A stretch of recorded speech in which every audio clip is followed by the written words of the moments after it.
আল্লাহ রাব্বুল আলামিন বলেন, আজ আমি তোমাদের জন্য তোমাদের দ্বীনকে পরিপূর্ণ করে দিলাম। ওয়া আতমামতু আলাইকুম নি'মাতি, এবং তোমাদের জন্য আমার নিয়ামত পরিপূর্ণ করে দিলাম। ওয়া রাদিতু লাকুমুল ইসলামা দীনা, তোমাদের জন্য ইসলামকে দ্বীন হিসাবে আমি মনোনীত করলাম। হযরত ওমর রাদিয়াল্লাহু তাআলা আনহু বলেন, এই আয়াত কোন দিন কোথায় কার উপরে নাজিল হয়েছে আমি সেটা জানি।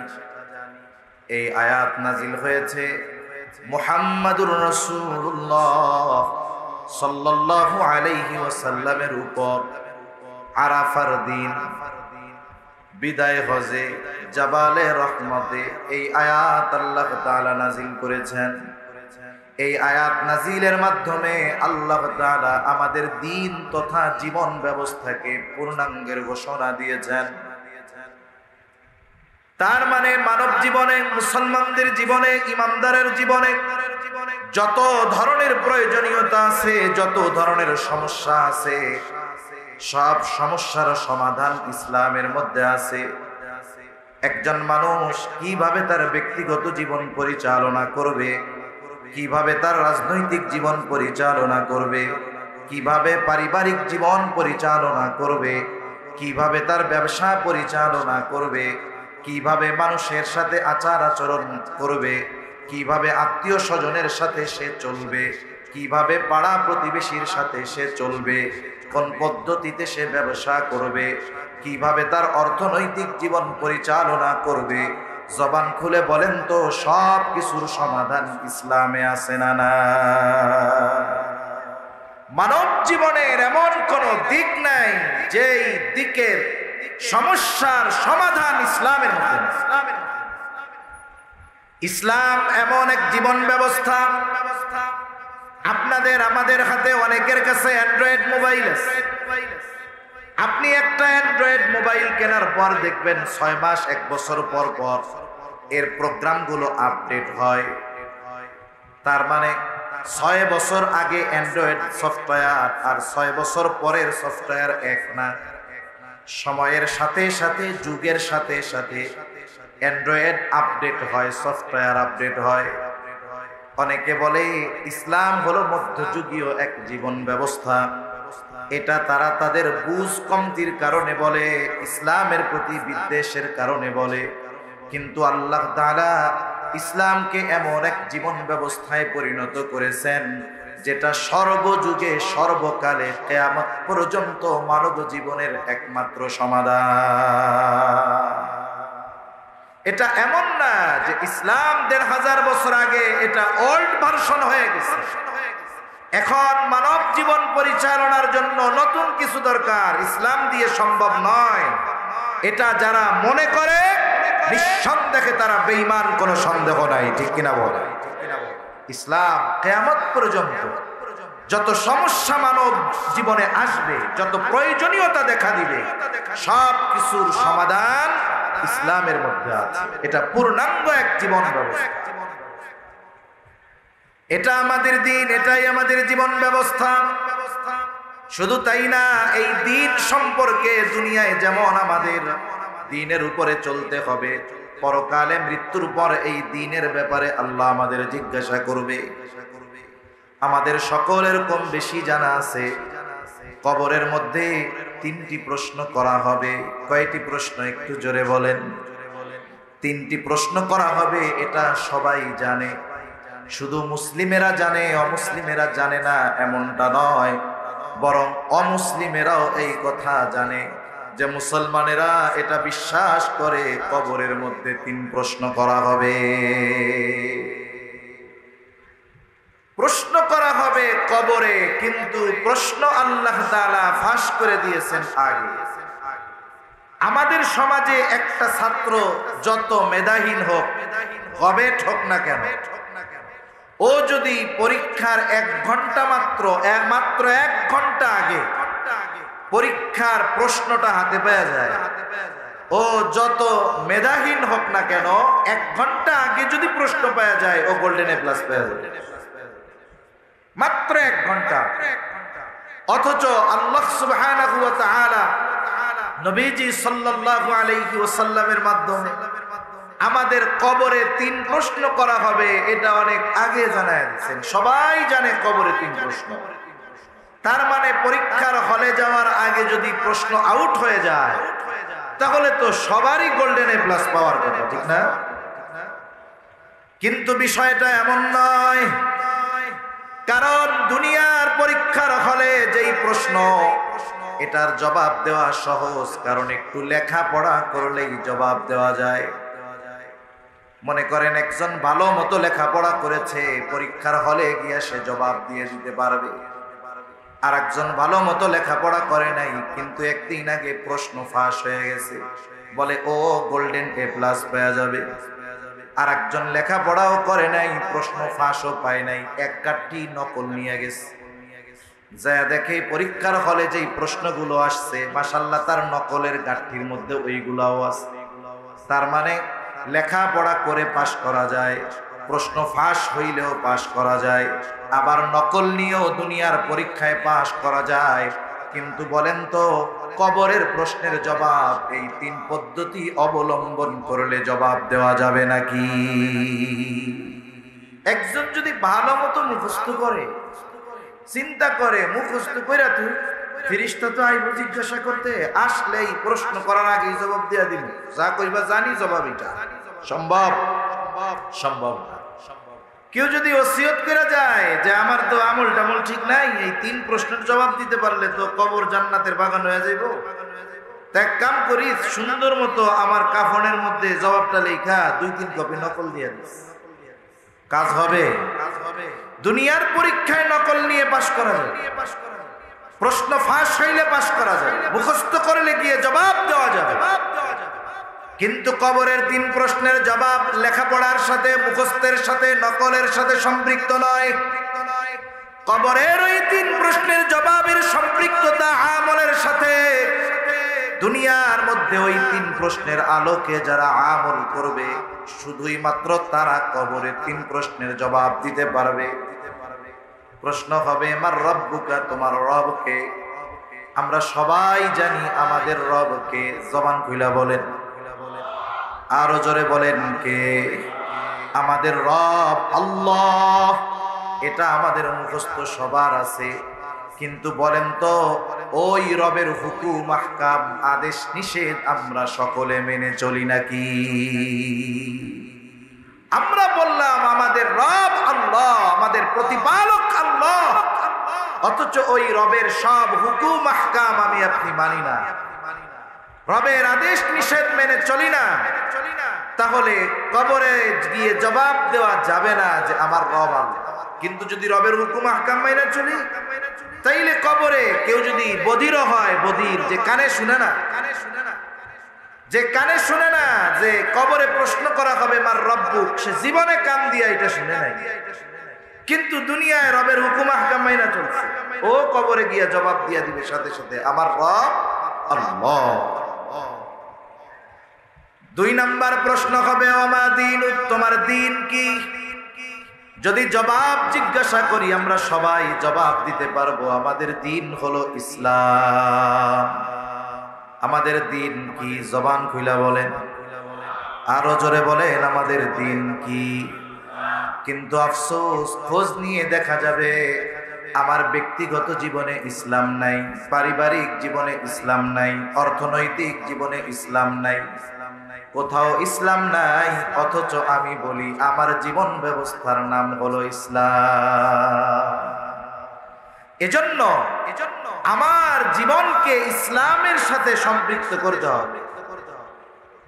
আমাদের কিছু ভাই আছে, এনাদের উসুলটা হলো এরকম যে ইসলাম মানবো কখন? বলে রাষ্ট্রীয় ক্ষমতায় যাব যখন। আছে না কিছু ভাই? দাড়ি ছাটায় রাখছে, ভাই দাড়িটা লম্বা রাখেন, রাখবো না ভাই, কোন সময়? কয় ইসলাম প্রতিষ্ঠা হোক। সুন্নতি লেবাস পরেন না ভাই, পড়বো না, কোন সময়? কয় ইসলাম রাষ্ট্রীয়ভাবে প্রতিষ্ঠা হোক। নামাজ কালাম পড়েন ভাই ঠিক মতো, পড়বো না, কয় কোন সময়? কয় ইসলাম রাষ্ট্রীয়ভাবে প্রতিষ্ঠা হোক। তার মানে আমরা কিছু ভাই আছি, অপেক্ষায় আছি, যখন রাষ্ট্রীয়ভাবে ইসলাম প্রতিষ্ঠা হবে তখন থেকে ইসলাম মানা শুরু করবে। কিন্তু ইসলামের এমন কিছু বিষয় তো আছে যেটা মানুষের ব্যক্তির সাথে সম্পৃক্ত, আছে না নাই? আমি সুন্নাতের উপরে চলবো, আমি আমার জবানকে গুনার থেকে বাঁচাবো, আমি আমার চোখকে গুনার থেকে হেফাজত করব, আমি হারাম খাবো না হালাল খাবো, আমার অধীনস্থদেরকে আমি দ্বীনের উপরে চালাবো, আমার স্ত্রী কন্যাদেরকে আমি পর্দা করাবো। বলেন তো এই বিষয়গুলো মান্য করার জন্য ইসলাম রাষ্ট্রীয়ভাবে প্রতিষ্ঠা হওয়ার আগ পর্যন্ত অপেক্ষা করা যাবে নাকি? ওই পর্যন্ত অপেক্ষার সুযোগ নাই। ব্যক্তিগত জীবনে ইসলাম প্রতিষ্ঠা করতে হবে, পারিবারিকভাবে ইসলাম প্রতিষ্ঠা করতে হবে, সামাজিকভাবে যতটুকু সম্ভব ইসলাম প্রতিষ্ঠা করতে হবে, সাথে সাথে রাষ্ট্রীয়ভাবে ইসলাম প্রতিষ্ঠার প্রচেষ্টা এবং দোয়া আল্লাহ তাআলার কাছে করে যেতে হবে। আল্লাহ সুবহানাহু ওয়া তাআলা এই জমিনে আমাদের খেলাফতি দেওয়ার, রাজত্ব দেওয়ার, ক্ষমতা দেওয়ার ওয়াদা দিয়েছেন দুই শর্তের আলোকে। ঈমান আর আমল যদি আমাদের ঠিক হয়, শিরিক থেকে যদি আমরা বাঁচি, ঈমান ঠিক, আমল ঠিক, আল্লাহ তাআলা জানায় দেন আমাদেরকে তিনি এই দুনিয়ার খেলাফতি দান। কিন্তু আফসোস, আমরা এই দুনিয়া পরিচালনার শক্তি পাওয়ার জন্য দুনিয়ার আসবাবকে গুরুত্বপূর্ণ বেশি মনে করি। আমরা কি মনে করি? আমরা এটারই প্রাধান্য দেই বেশি যে আমাদের যদি 10টা ব্যারিস্টার থাকে তাহলে কাজে লাগবে বেশি, আমাদের যদি 10টা উকিল থাকে কাজে লাগবে, আমরা যদি সচিবালয়ে আমাদের 50টা সচিব বানাইতে পারি আমাদের কাজে লাগবে। ঠিক আছে, লাগবে। তবে ইসলাম প্রতিষ্ঠার জন্য ঈমানকে যদি খাঁটি না করা হয়, ইসলাম প্রতিষ্ঠার জন্য যদি শিরিককে ত্যাগ না করা হয়, আমলকে যদি পরিশুদ্ধ না করা হয়, জাগতিক আসবাব দিয়ে ইসলাম প্রতিষ্ঠা করা সম্ভব। আগে মূল ঠিক থাকে। গাছের মূল যদি ঠিক থাকে গাছ বড় হবে, গাছের মূল ঠিক থাকলে যত্ন নিলে ওই গাছ বড় হবে, শাখা প্রশাখা বাড়বে, ফলজ গাছ হলে ফল দিবে, ঔষধি গাছ হলে এটা কাজে লাগবে। আর যদি মূল ঠিক না থাকে, আমি যদি ফলের আশা করি, কাজ হবে না। এজন্য ঈমান আমল আগে খাঁটি করা লাগবে, এরপরে অন্যান্য গুলো আমার কাজে লাগবে। নাইলে ঈমান আমল যদি ঠিক না থাকে, তাহলে অন্যান্য জাগতিক আসবাব যদি শক্তিশালীও হয়, আমরা ওটার দ্বারা উপকার হাসিল করতে পারব।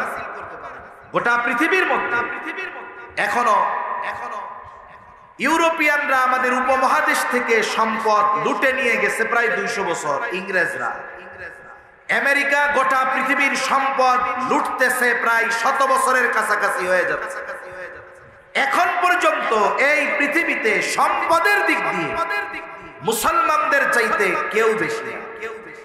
এখনো মুসলিম দেশগুলোর মধ্যে আল্লাহ তাআলা এই পরিমাণ সম্পদ দিয়ে রাখছেন, তেল, স্বর্ণ সহ অন্যান্য যা আছে, এই পরিমাণ সম্পদের মালিক ইউরোপ আমেরিকানরা হতে পারে নাই। তার মানে জাগতিক ধন সম্পদ মুসলমানদের কম নাই। কিন্তু 250 কোটি মুসলমান হবার পরেও ঈমান ঠিক না থাকার কারণে, শিরক থেকে বাঁচার কারণে, আমল ঠিক না থাকার কারণে গোটা আরবের মধ্যে এক ইসরায়েল বসে চতুর্দিকে আরব দেশ থাকার পরেও ফিলিস্তিনের গাজার নিরস্ত্র নিরহ মুসলমানদেরকে নির্বিচারে হত্যা চালিয়ে যাচ্ছে। ঠিক কিনা বলে? মুসলমানদের দুনিয়ার সম্পদ আছে, কিন্তু আমরা সেই ঈমান আমল হারায় ফেলছি। যার কারণে সম্পদ থাকার পরেও, সংখ্যায় অনেক হওয়ার পরেও 200 কোটি মুসলমান, আমরা 100 কোটি ইহুদি আমাদের নাকে রশি দিয়া ঘুরাইতেছে। কথা অন্যদিকে চলে যাচ্ছে। তাহলে বলতেছিলাম, কবরে দ্বিতীয় প্রশ্ন করবে, ওয়ামা দীনুক, তোমার দিন কি? সবাই জবাব আমরা দিতে পারবো, আমার দিন হলো ইসলাম। কিন্তু এই জবাব কবরে দেওয়ার জন্য ইসলামের উপরে আমাকে প্রতিষ্ঠিত হতে হবে, ব্যক্তি জীবন ইসলামের আলোকে সাজাতে হবে, পারিবারিক জীবন ইসলামের আলোকে সাজাতে হবে, অর্থনৈতিক রাজনৈতিক সমাজ জীবন ইসলামের আলোকে সাজাতে হবে। আমার যতটুকু সম্ভব পরিপূর্ণ ইসলামী অনুশাসন মেনে চলার সাথে সাথে রাষ্ট্রীয়ভাবে ইসলাম প্রতিষ্ঠার জন্য প্রচেষ্টার সাথে সাথে আল্লাহ তাআলার কাছে দোয়া করতে হবে।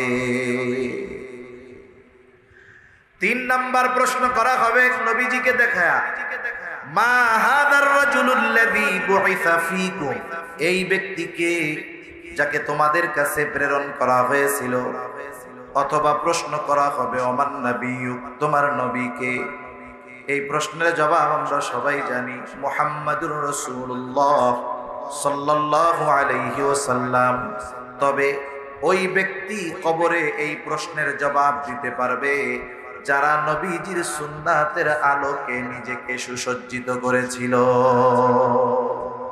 সুন্নাত অনুযায়ী চললাম না, নবীর আদর্শে আদর্শিত হলাম না, নবীর সিরাত কে সামনে রেখে আমার আপনার জীবনকে আমি সুসজ্জিত করলাম না, কবরে গিয়ে জবাব দেওয়া সম্ভব নয় যে ইনি আমাদের নবী মুহাম্মাদুর রাসূলুল্লাহ সাল্লাল্লাহু আলাইহি ওয়াসাল্লাম। তাহলে মূল কথা হলো এইটা যে কবরের 3 প্রশ্নের জবাবের সম্পৃক্ততা লেখাপড়া মুখস্থ নকলের সাথে নয়, বরং কবরের 3 প্রশ্নের জবাবের সম্পৃক্ততা হলো দুনিয়ার কর্মের সাথে, আমলের সাথে। আল্লাহ আমাদের ওই রকম আমল দুনিয়ায় করার তৌফিক দান করেন বলি আমিন। আল্লাহ তাআলা বললেন, আল ইয়াউমা আকমালতু লাকুম দীনাকুম, আমি তোমাদের জন্য তোমাদের দিন পরিপূর্ণ করে দিলাম, তোমাদের জীবন ব্যবস্থাকে পরিপূর্ণ করে দিলাম।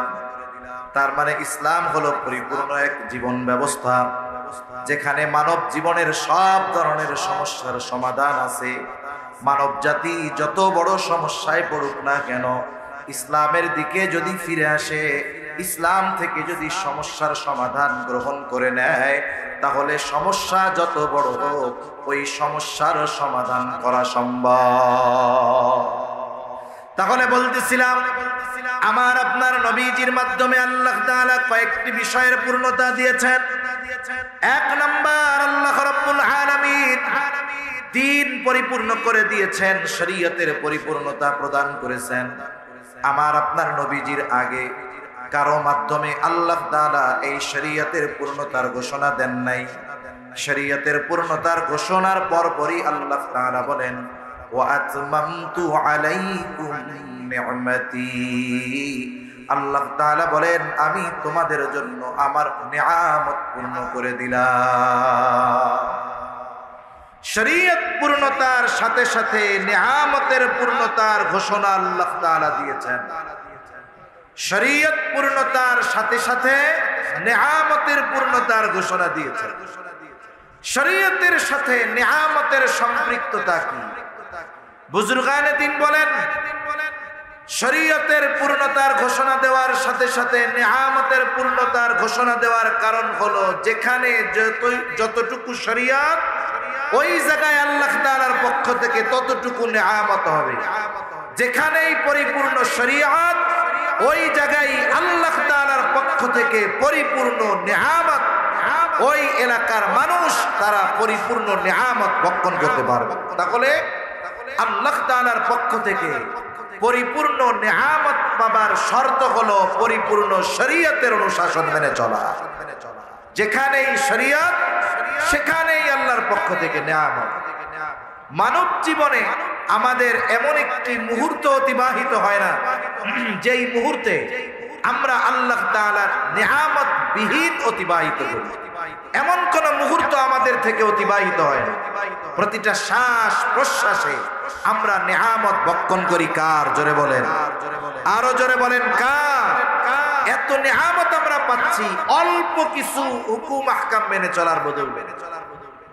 আর যদি আমরা পরিপূর্ণ দিন মেনে চলতে পারতাম, আমাদের ব্যক্তিগত জীবন থেকে নিয়ে যদি একেবারে রাষ্ট্রীয় জীবন পরিপূর্ণ শরীয়তের আলোকে পরিচালিত হতো, তাহলে আশা করা যায় আল্লাহ তাআলা আমাদের জন্য আসমান এবং জমিনের বরকতের দরজা সমূহ খুলে দিত।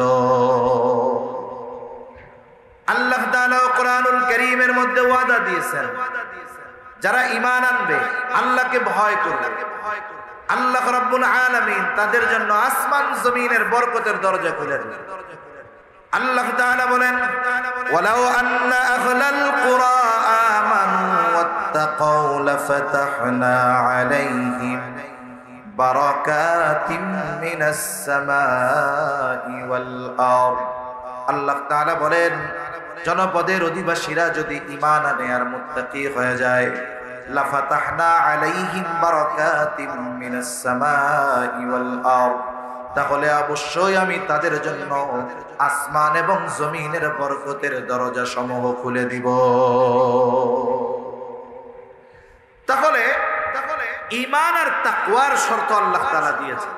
যেই জনপদের অধিবাসীরা ঈমানের উপরে সর্বোচ্চ স্থানে পৌঁছাবে, ঈমান যাদের সর্বোচ্চ মজবুত হবে, তাকওয়া যাদের সর্বোচ্চ হবে। তাকওয়াওয়ালা কারা?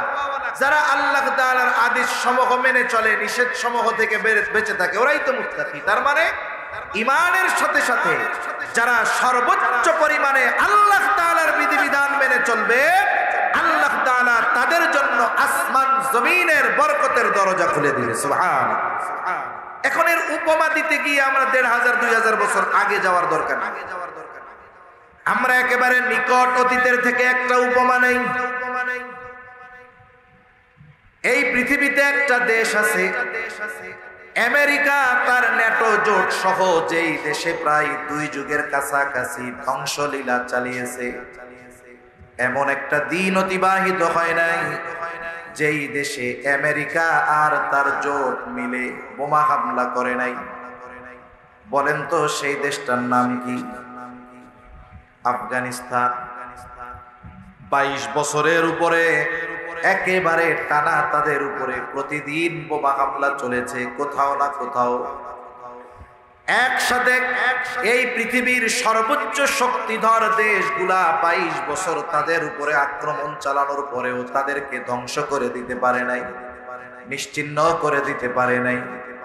2 দশক বা 2 যুগ পর যখন তারা হিসাব নিকাশের খাতা খুলে বসছে, হিসাব করে দেখলো এতদিন তাদের চেষ্টা এটা পুরাই বিফল, কোনো লাভ হয় নাই। এখন তারা চিন্তা করলো এখানে আর থাকা যাবে না। একটা সময় নিজেদের অবস্থা বুঝতে পেরে ওই দেশ ছেড়ে তারা রাতের আধারে পালিয়ে চলে গেল। মূলত পালায়া চলে গেছে, এটা হলো মূল কথা। মানুষ যদি সময় নিয়ে যায় তাহলে তাদের সম্পদ সব নিয়ে যায়, কিন্তু আমেরিকা তারা রাতারাতি যা আছে সেগুলা নিয়ে পালাইছে, যা নেওয়ার মতো, বাকি সব রাইখা গেছে, নষ্ট করে রাইখা গেছে যেন কাজে না লাগাইতে পারে। ওরা যাওয়ার সময় কি করছে বলে, ওই 22 বছর আগে যাদের থেকে অন্যায় ভাবে ক্ষমতা কেড়ে নিয়েছিল আবার তাদের হাতেই ক্ষমতা দিয়ে 22 বছর আগে তাদের উপরে আমেরিকা আর তার জোট মিলে আক্রমণ করেছিল। এর মূল কারণ ছিল তারা কোরআন সুন্নাহর অনুশাসন মেনে চলে রাষ্ট্র পরিচালনা করেছিল। এটাই ছিল তাদের মূল অপরাধ, আর কিছু না। যে তারা শরঈ শাসন ওই দেশে কায়েম করেছে, এই জন্য তাদেরকে ধ্বংস করে দেওয়ার ষড়যন্ত্র তারা করছে। একা না, আমেরিকা একা না, ইউরোপিয়ান সব শক্তি সম্মিলিতভাবে তাদেরকে আক্রমণ করছে। 22 বছর কিছুই করতে পারে না। কারণ যেটা ইমিটেশন, এটা যতই চকচক করুক, ওই স্বর্ণকারের অ্যাসিড বা আগুনের মধ্যে দিলে ওইটার রূপ ধরা পড়বে, ওইটা শেষ হয়ে যাবে। কিন্তু যেটা খাঁটি স্বর্ণ, ওইটার গায়ে যত ময়লা কাদা লাগুক না কেন, ওইটারে যখন আগুনে পুড়াবে আর অ্যাসিডে দিবে, ওইটা আরো আগের চাইতে খাঁটি হবে। ঠিক কিনা বলে?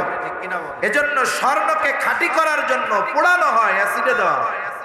যেই স্বর্ণরে যত ভালোভাবে পোড়ায়, বলে ওইটার খাত তত দূর হয়, খাঁটি তত বেশি হয়। ওই মানুষগুলা তো এমনিতেই খাঁটি, আর এই 20-22 বছরের যুদ্ধ তাদেরকে আরো খাঁটি সোনায় রূপান্তর করছে। একটা সময় আমেরিকা তার ন্যাটো জোট সহ পালায় গেছে। 22 বছর আগে যাদের থেকে ক্ষমতা কেড়ে নিয়েছিল, আবার তাদের হাতে রাষ্ট্র পরিচালনার দায়িত্ব দিতে তারা বাধ্য হয়েছে। যাবার সময় এমন কোন উল্লেখযোগ্য স্থাপনা নাই, তারা ধ্বংস করে যায় নাই। তার মানে ধ্বংসস্তূপে পরিণত একটি দেশ তাদের হাতে তুলে দিয়ে তারা রাতারাতি চলে গেল। সাথে সাথে তাদের যেই রিজার্ভ ছিল, রাষ্ট্রীয় যেই সম্পদ, এটাকেও আমেরিকা নিয়ে গেছে। একেবারে মোল্লাদের হাতে দেশটাকে দিয়ে গেছে, কিন্তু হাতের মধ্যে কোনো টাকা পয়সা দেয়া যায় না। নতুন করে কেমন করে এই শহর তারা গড়বে, স্থাপনাগুলোকে আবার কেমনে গড়ে তুলবে, এই জন্য টাকা পয়সা দরকার, কিছুই তাদের হাতে দেয়। একটা দেশ তাদের হাতে তুলে দিয়ে গেছে, যেই দেশ ধ্বংসস্তূপে পরিণত একটা দেশ। আজকে একটা খবর দেখলাম, আমেরিকা যখন আফগানিস্তানে গেছিল হামলা করার জন্য, গ্রাম অঞ্চলে মাঝে মধ্যে ডাকাতি হয়, জানেন? হয় আপনাদের এদিকে ডাকাতি হয়। আপনার এলাকায় যখন ডাকাতি হবে এ বিষয়ে আপনি সুনিশ্চিত থাকবেন যে আপনার এলাকায় ওই বাহির থেকে ডাকাত এসে ডাকাতি করতে পারবে না, যতক্ষণ না আপনার এলাকার ডাকাতরা ওদের সহযোগিতা না করবে। ঠিক কিনা কর? আপনার এলাকার সোর্স তাদেরকে সহযোগিতা করলে ওরা বাহির থেকে এসে ডাকাতি করতে পারবে। আফগানিস্তান গিয়ে আমেরিকা আর নেটো জোট মাজলুমের উপরে এই পরিমাণ জুলুম করতে পারতো না যদি ওই আফগানিস্তানের কিছু দালাল ওদেরকে সহযোগিতা না করত।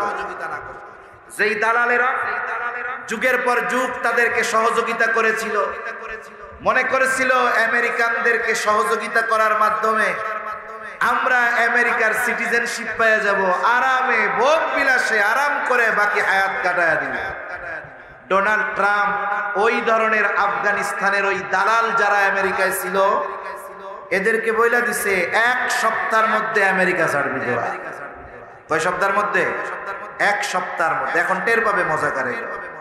দালালি কইরা গেছিলি, মুনাফিকি করেছিলি, যাদেরকে সাহায্য করেছিলি মুসলমানদেরকে মারার জন্য, তোরা তো গাদ্দার, ওরা ভালো মতো জানে। এই জন্য ওদেরকে বলছে যাও এক সপ্তাহের মধ্যে দেশ ত্যাগ করবা। তাহলে করুণ পরিণতির মধ্যে তারা আছে। এজন্য বিশ্বাসঘাতক মুনাফিক যেগুলো, এগুলো দুনিয়া আখিরাত কোথাও শান্তিতে থাকতে পারে। ইংরেজদেরকে সহযোগিতা করছিল যারা নবাব সিরাজউদ্দৌলার বিরুদ্ধে, এদের মধ্যে মীর জাফরও ছিল। ইংরেজরা ঠিক সময় চিন্তা করছে যেই বেটা ওর জাতির সাথে ধর্মের সাথে গাদ্দারি করতে পারে, ও আমাদের সাথে গাদ্দারি করবে না, এর কোনো গ্যারান্টি আছে? এক সময় মীর জাফররে ওরা মাইরা দিচ্ছে, আমেরিকাও গাদ্দারদেরকে পাঠায় দিচ্ছে। কিন্তু যাদেরকে মারার জন্য আমেরিকা গিয়েছিল আজকে তারা রাষ্ট্র পরিচালনার দায়িত্বে নিয়ে আছে। যাই হোক, দায়িত্ব দিয়ে গেছে খালি হাতে, কোনো কিছু নাই। চিন্তা করছে যে 6 মাস যাওয়ার পরে আফগানিস্তানের লোকজন বলা শুরু করবে আগেই ভালো ছিলাম। কি বলবে? আগেই ভালো ছিল। কিন্তু এই রাষ্ট্র পরিচালনার দায়িত্ব কোন মুনাফিকের হাতে আসে নাই, কোন দুর্নীতিবাজের হাতে রাষ্ট্র পরিচালনার দায়িত্ব আসে নাই, কোন সম্পদ পাচারকারীর হাতে এই দায়িত্ব আসে নাই, কোন রডের বদলে বাঁশ দেওয়া ইঞ্জিনিয়ারের হাতেই দায়িত্ব আসে নাই। এই রাষ্ট্র পরিচালনার দায়িত্ব বলা চলে বর্তমান দুনিয়ার ঈমান আর তাকওয়ার দিক দিয়ে যারা সর্বোচ্চ স্থানে তাদের হাতে আসছে। সাময়িক কিছু কষ্ট হয়তো তাদের হয়েছে, কিন্তু 3 বছর চলমান, এখনো পূর্ণ হয় নাই। আন্তর্জাতিক অর্থনীতি বলে এই পৃথিবীতে একমাত্র আফগানিস্তান এমন একটা দেশ যাদের মুদ্রার মান, অর্থনীতি সময়ের সাথে সাথে উন্নতি আর অগ্রগতির সর্বোচ্চ শিখরের দিকে ছুটে চলছে।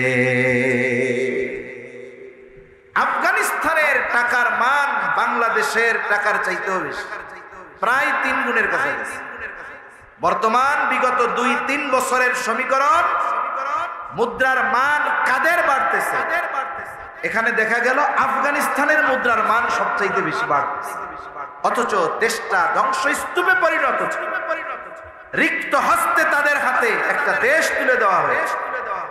প্রথম দিকে আমরা দেখতাম আমাদের দেশে কিছু মেইন স্ট্রিম মিডিয়া ছিল, ওই সময়গুলোতে আমাদের দেশ থেকে lakh crore crore million million dollar পাচার হচ্ছিল, এগুলা নিয়ে লেখে না। ওরা আফগানিস্তানে কি হইল এটা নিয়ে ওদের ঘুম হারাম। অথচ একটা সময় আমরা তাদের সব অপপ্রচারের জবাব আমরা পেয়ে গেলাম। ওরা বলল নারীদের লেখাপড়া বন্ধ করে দিছে আফগানিস্তান। আমরা কি দেখলাম? নারীদের জন্য স্বতন্ত্র ইউনিভার্সিটি হয়েছে এবং ওই জায়গা থেকে নারীরা নিরাপত্তার সাথে নির্বিঘ্নে তাদের গ্রাজুয়েশন কমপ্লিট করতেছে। এরপরে একদিন এক খবরে দেখলাম ওই সরকার, আফগানিস্তান সরকার নারীদের জন্য মার্কেটে যাওয়া নিষিদ্ধ করে দিচ্ছে। এরপরে কয়দিন পরে কি দেখলাম? নারীদের জন্য এমন শপিং কমপ্লেক্স তারা তৈরি করছে যেই জায়গায় A to Z সব নারী, কোন পুরুষের ওইখানে প্রবেশ করার অধিকার নেই। তার মানে নারীদের নিরাপত্তা এবং শিক্ষায় কোন বিঘ্ন যেন সৃষ্টি না হয় এই ব্যবস্থা তারা করেছে। সাথে সাথে কি হলো? আল্লাহ সুবহানাহু ওয়া তাআলা তাদেরকে কত নেয়ামত দিলেন। তারা তেলের খনি পেয়ে গেছে, তেলের খনি। আমেরিকা ইউরোপ চিন্তা করছে উত্তোলনের জন্য আমাদের প্রযুক্তি প্রয়োজন হবে, কিন্তু দেখা গেল মোল্লারা নিজেরাই আবিষ্কার করলো কেমনে দেশীয় পদ্ধতিতে তেল উত্তোলন করা যায়। আমাদের দেশের মানুষের ঘুম হারাম, সাংবাদিকদের ঘুম হারাম, ওই দেশ শেষ হয়ে গেল। কিন্তু আমরা দেখলাম পৃথিবীর সর্বাধুনিক প্রযুক্তি সম্পন্ন গাড়ি তারা আবিষ্কার করতেছে। মরুভূমির মধ্য দিয়ে তারা কৃত্রিম খাল নিচ্ছে চাষাবাদের জন্য, কৃষিকাজের জন্য। তাদেরকে অপবাদ দেওয়া হইতো যে আফিম চাষ করে তারা। আফিম, এই আফিম শুধু মাদক না, এটা দিয়ে অনেক ওষুধ বানানো হয়, হোমিওপ্যাথির অনেক দামি দামি ওষুধ বানানো হয়।